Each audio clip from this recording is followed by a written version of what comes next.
នឹកឡើងគួរឲ្យសោកស្ដាយពេកក្រៃឃ្លាតហើយព្រឹកព្រៃឃ្លាតទាំងទឹកដីកំណើតខ្ញុំ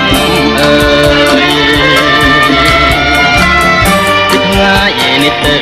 ខានបានយល់ហើយលាហើយស្ទឹងអើយលាទាំងក្ដីអាហាឡាយត្រពាំងបាំងបួវាលស្រែធំធេងខ្នងភ្នំឆ្ងាយដាច់សងវែងអរិទេខ្លួនតែតែនឹកស្រមៃអោស្ទឹងពោធិ៍សាត់អ្នកមាននិស្ស័យចិនរៀមរាយនឹកមុំអីគ្មានលួចថ្ងៃឡើយណា